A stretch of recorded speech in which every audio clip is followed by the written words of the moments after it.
YouTube connected. Listwithelizabeth.com.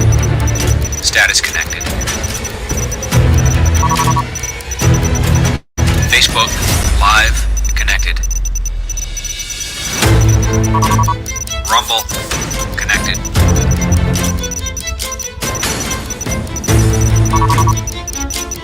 Twitter X connected. LinkedIn connected.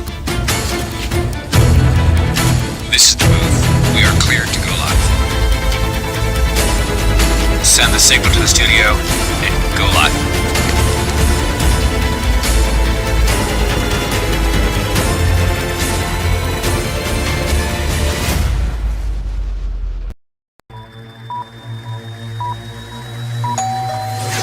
List with Elizabeth show, ready to go live in 3, 2.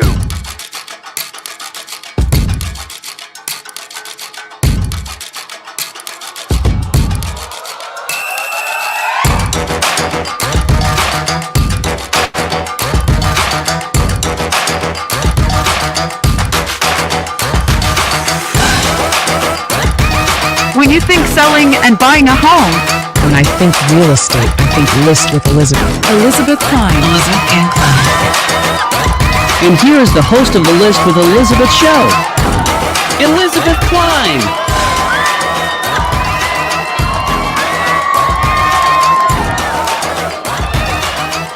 Hello, hello, hello. Hey, you out there. Welcome back to the List with Elizabeth show. I am your host, Elizabeth Ann Kline, coming at you from Northern Virginia. I am a residential real estate specialist. If you're looking to buy or sell a home anywhere in the Northern Virginia area, please reach out and give me a call. If you are watching or listening to this show anywhere in the United States of America, feel free to also give me a call. In that instance, I'm going to go ahead and work through our referral network, find you a top agent in your area that can help you to either purchase a home, a rental home, an Airbnb, anything you're looking to do, or sell a home. It is so critical that you align yourself with someone who is in the industry, who's been in the trenches, who knows what to ask, the questions to ask the other side, how to guide you. What do I need to read? What do I need to know? What forms will I be filling out? There are so many things that come into play when you are buying or selling a home. Please align yourself with a professional. So today I am super excited. We are going to be talking about staging. So this show is really important for home sellers. If you're getting ready to put your home on the market and you're not sure if you should move your couch or paint your walls or do anything at all, I have an amazing guest today that's going to help answer some of those questions, and she will be available anytime for questions afterwards. So today we are going to be welcoming Terri Smith-Langdon. She is the owner of Grant Boulevard Interiors. She has over 15 years in the staging business, and she has had a leadership role in Real Estate Staging Association, as well as top 100 most influential people in real estate staging for 6 years. I don't know about you, but that's pretty impressive to me. And I will tell you, just from my point of view, staging can make a tremendous difference in your bottom dollar when you do sell. So let's welcome Terri to the show. Hi, There Elizabeth. she is. Hi, Terri. How are you doing? I'm good. How are you? Hey, I'm really good today. Thanks so much. I'm literally so excited to have you. Staging is one of the most fun pieces of a listing, a property. It's the time when I even get to watch the transformation from a house to a sparkling, beautiful product that's exciting and that evokes emotion. And I want to just learn a little bit about how you got into staging. Tell us your story, how you got where you are, and a little bit more about yourself. Well, thank you. I started probably embarrassingly in the 90s when we were selling our homes. I would put them together and stage them before that was even a word. So basically, I was trying to make them look like a model home because, you know, when you go into a model home, you look at it and you're ready to sign on the dotted line, no matter how much it costs to move into a home that looks like that. So that was a long time ago, before staging was really a buzzword. So in 2014, I entered another staging company, and I worked for that company for several years. And then in 2020, I decided to open my own business, my own company. And I did that on March the 16th, which was Oh boy. the day that the pandemic hit. Wow. So timing wasn't great, but we persevered through virtual video and FaceTime walkthroughs, things like that. And we did a lot of the stagers worked that way until the world opened up again.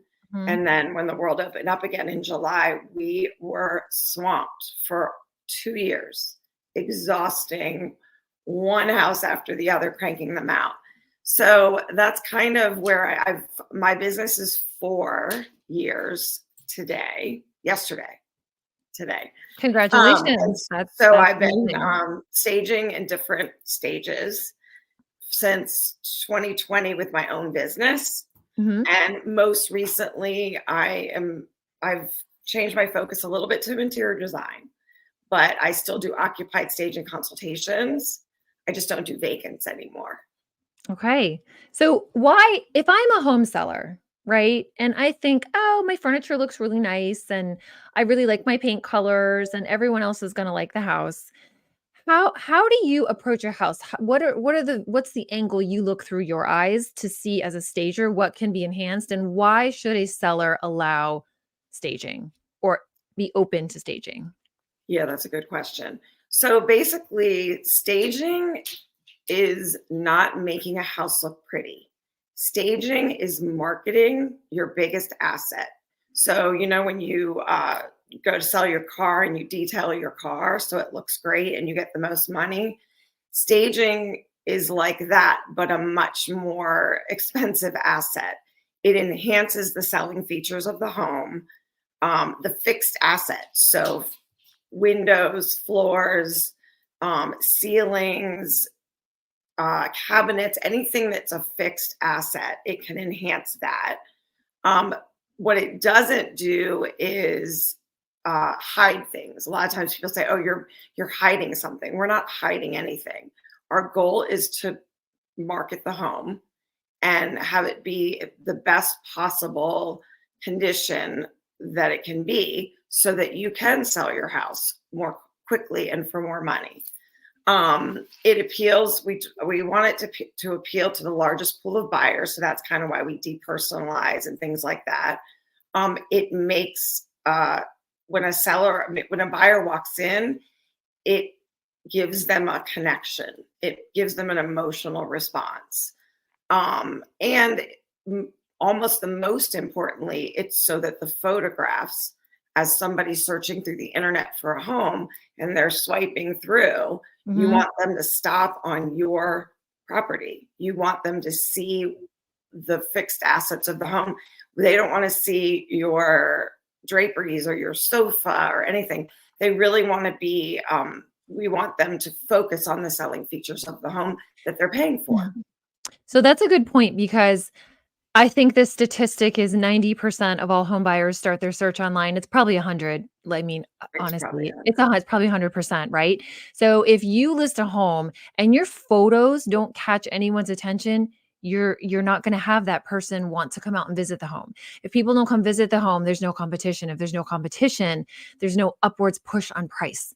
So competition breeds highest price. Highest price comes from competition, and you're not going to have that unless you have visually stimulating, exciting photos online, and that ties directly back to staging. Just like today, if I didn't put my makeup on and straighten my hair, my staging of myself, I would look totally different. And it's the same for the house, just like the car detailing analogy. I love how you put that, Terri. That was awesome. Yeah, that's so true. Yeah. So what is if I was a home seller today and I just said, just give me one thing to do. I can only do one thing at a time. What's the first thing you might talk to me about? So I'm going to inundate you with the word paint. Paint, paint, paint, paint. Like it. Okay. Paint is the most transformational thing that you can do. It can fix a lot of issues. But when you come into a home that's freshly painted, think about, as a buyer, when you're ticking off things that you have to do, the paint has already been done for you. It gives you a very clean look. Mhm. It enhances the selling features of the home as well. In this picture right here, It's you can amazing. see, what do you see in that before picture? Pretty much the walls. In the after picture, you see the windows, you see the columns between the dining room and the living room. You see the light fixture. But when the paint color is a strong color, and that color is great if that's a color you like, that you want to paint your house to live in, but it's not going to appeal to a lot of people. Mhm. Stronger paint colors. It can make the house look very dated. It can change. The corrective parts of paint are that you can correct fixed assets. So one of our biggest things that a lot of people have from houses that are like 20, 25 years old are those oaky cabinets and oaky floors that are kind of a little yellow and a little bit orange.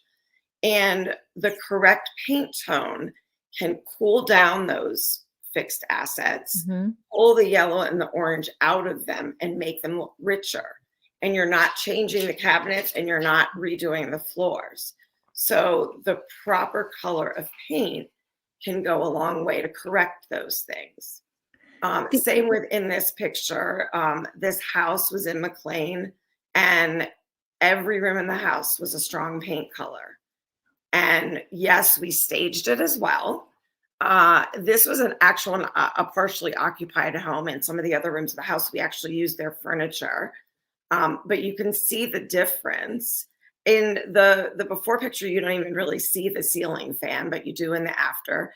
You don't see the beautiful wood surrounding the fireplace, and you don't really see the molding, because the green paint color and the stronger colors in the furniture and the throw pillows, it just makes it look dated and dark and not really welcoming.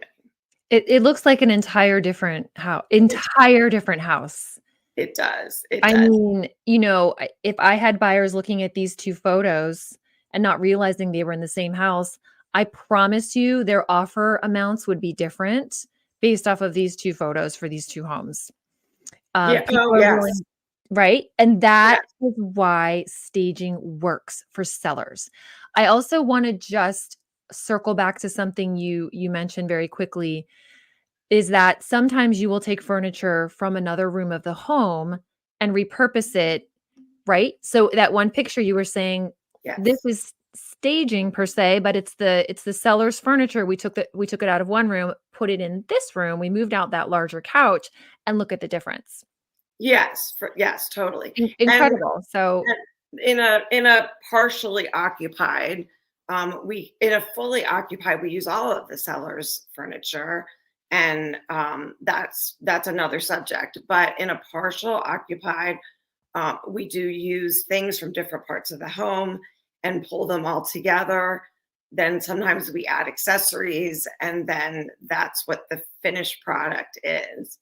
The other thing I wanted to mention about paint, and this is my pet peeve, yes. is when I talk to a seller at first, and I say, have you painted the house? And they said yes. And I say, what color? And they say a neutral beige. So I'm here to tell you, there's no such thing as a neutral beige.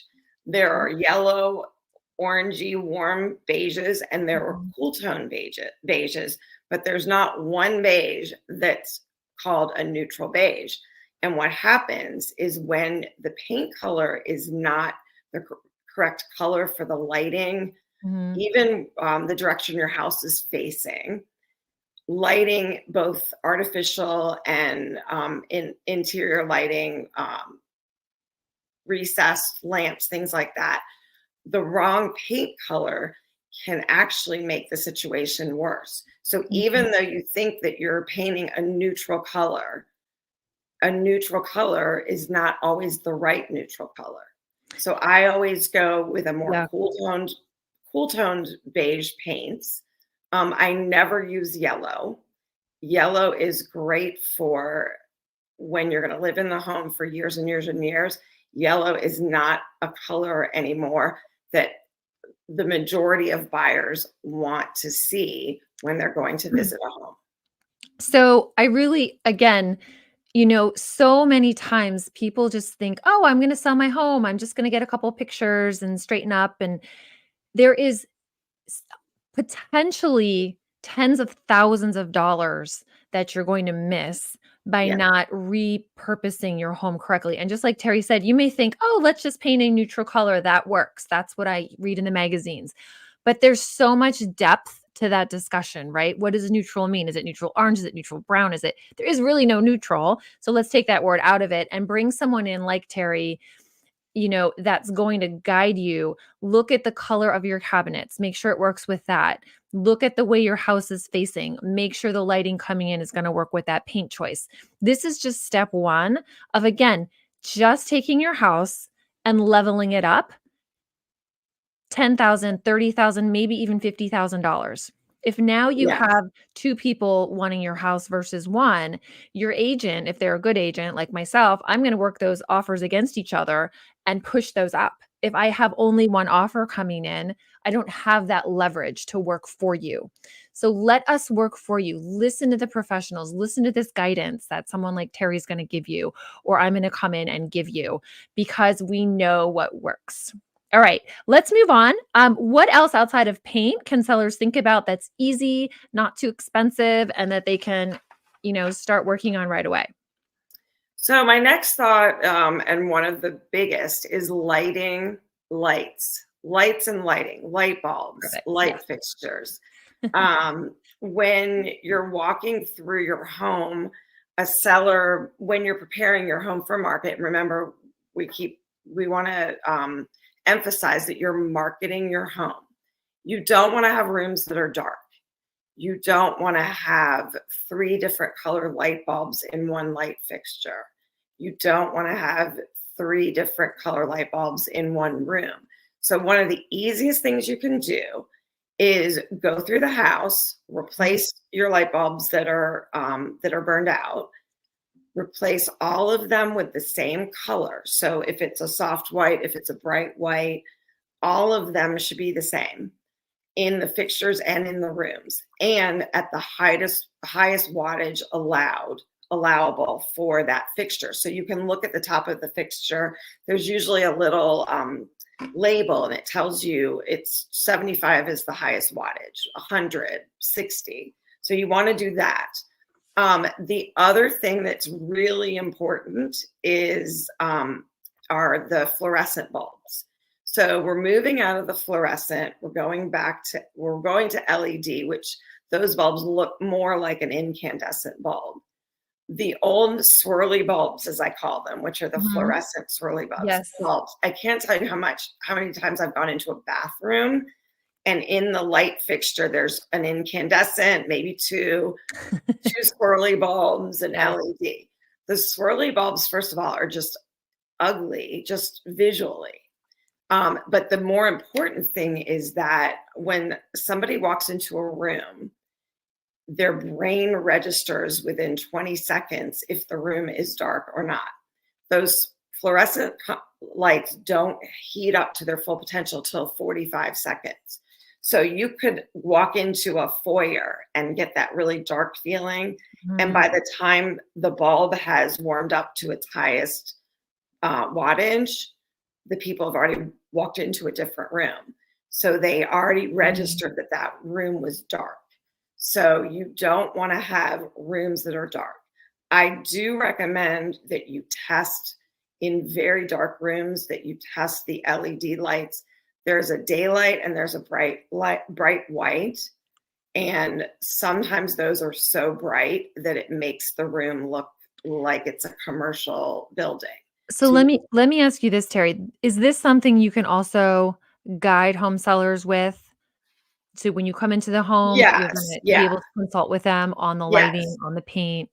Yes. And I'll give you something on a funny note. I had a realtor that I'm working with for years, and the light bulbs were always an issue. And finally, one day I walked into the property and he said to me, look, all the light bulbs are working and they're all the same color. And he was so excited. So yes, when I do a walkthrough, I do that. I look at all the bulbs, I look at all the fixtures, make sure that everything fits into the fixtures Yeah. as well.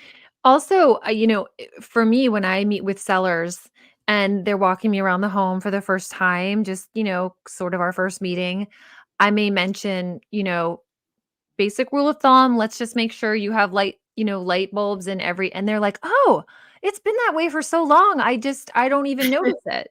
People don't, Yes. you get used to seeing your home a certain way and you Yes. can't understand how the marketplace is going to see your home. Yes. Right. So the other thing, going back to the photos, if you have mismatched light colors, the photo looks really strange.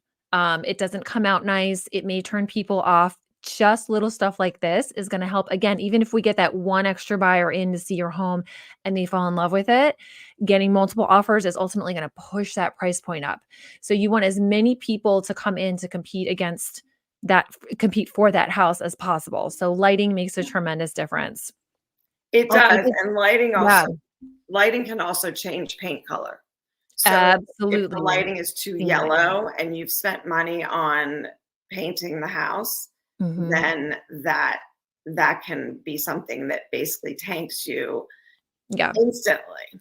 It all has to work together. It does. So outside of paint and lighting, can you talk a little bit about other staging ideas and things that come to? Yeah. So on the topic of lighting, I just want to go touch on light fixtures. If you want to do another kind of a quick fix, you don't want to redo your entire house for the home sale, you can change out your light fixtures. Right now, I think everybody knows matte black, brushed gold are very popular. Chrome is a good, as long as it's a newer chrome fixture. Brass is pretty much out. And you as a realtor and your expertise, you can basically guide your seller as to the pool of buyers that are going to be coming into that home based on the neighborhood, maybe the age of the buyers. So if you're sort of hitting that middle mark of buyers in their 30s, you don't want to have brass light fixtures. So what I do is I guide home sellers in picking out light fixtures or even kitchen and bath hardware, faucets, things like that don't break the bank, but that make a really big impact. Yes, I love that. And I have a design board on my Instagram, Grant Boulevard Interiors, that has not only photos of the lighting, but also the links to purchase those. That's amazing. That's how I can also help sellers determine what is the right fixture or the right hardware for their particular home. Sellers seem to love that. I find that they do want to better their home, but then they're unsure. Well, what do I buy? What do I pick? What if I pick the wrong thing? So it's great, Terri, that you have that resource where they can go look, click the link, Amazon, right to the house, and in it goes. I just had a seller. She lives in Alexandria, 3-level townhouse, and all of her light fixtures were outdated. And we had chatted about getting some more modern fixtures in there. And she kind of went out and took charge and did it on her own and got everything installed and then called me and she was so excited. They get very excited. Oh, I love my townhouse. This is so much better. I don't know why I didn't do this years ago. And, it's little stuff like this that you can also enjoy. If you're not going to sell your house for 2 years, start some of this stuff now and enjoy it. Right? Yes. And I actually do that. Yeah, I work with sellers a year in advance, sort of coming up with a list of things, projects, or things that are prioritized that are the most important to start doing. And I do feel like I love when my seller clients get so excited and they get so into it and they realize that it's kind of fun. It's not always just a big chore to do all these things. Yes. So it's very valuable. And I really appreciate when my realtor partners understand that, and they also can guide their clients. You obviously know a lot about this subject and what's important to set your house above the rest, even in a single neighborhood. So if you look down the street and you look at the photos of your house, your neighbor 3 doors up, and their house is painted and staged and your house is not, which house do you think is going to sell first? And a lot of sellers have pride in ownership. So when their house is marketed, when their photos hit the market or hit the internet, they want their home to look as nice as the home that's 3 doors up. Absolutely. So that's kind of important as well. But all of these things together combined can really give you sort of a fresh look, and they're not super expensive. Sorry. One of my favorite statistics is what's the first price reduction that you're going to take on your home.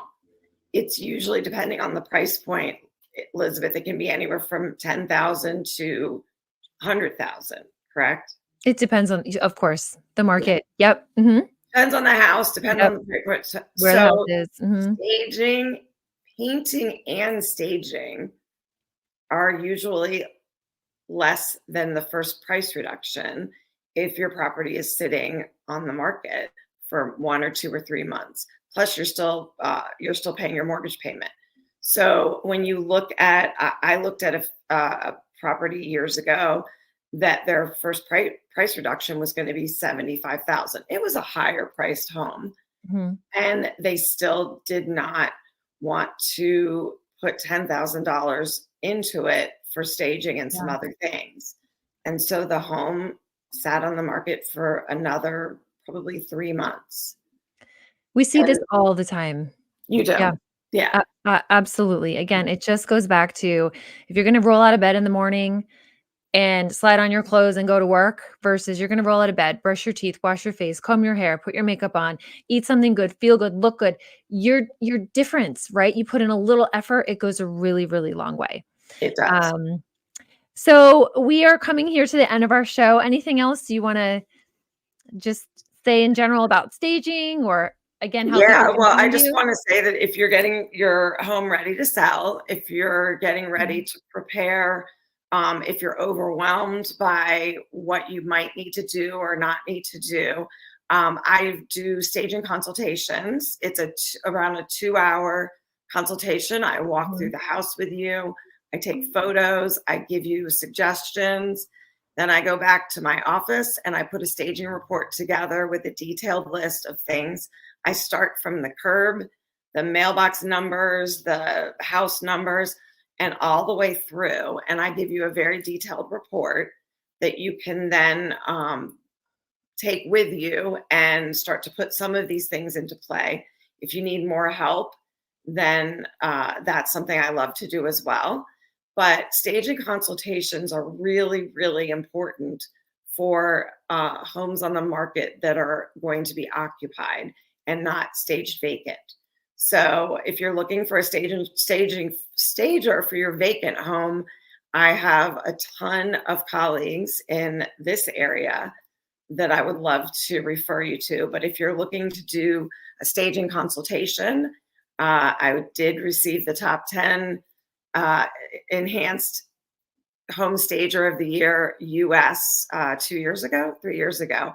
And I absolutely love to help sellers get their homes prepared. I have a question. Sure. Let's say somebody's doesn't really need to sell their home, but they just want a little help making their home look nicer after listening to this and getting inspired about some changes. Is that something you can help provide as well? Yes. So I am an interior designer. I do Airbnb design. I help people set up their Airbnbs. I do interior design for staying, for living. I also do assistant project manage for home renovations, either a full home renovation that you're going to live in the home or a more cost-effective, smaller project if you're getting ready to sell the home. So that's one of my other services that I do. Awesome. Well, thank you so very much, Terri, for being on our show today. We really appreciate your time. I know your time is valuable. You're very busy. You have a lot going on. And again, thank you so much. All the sellers out there, I hope you enjoyed this episode. Looking forward to chatting with you about listing or selling your home. Any general questions about real estate, please feel free to reach out to me. And you can go to our website at listwithelizabeth.com or give me a call at 703-829-LIST. Have a good day, everyone. Thanks for tuning in. When you're ready to sell your home,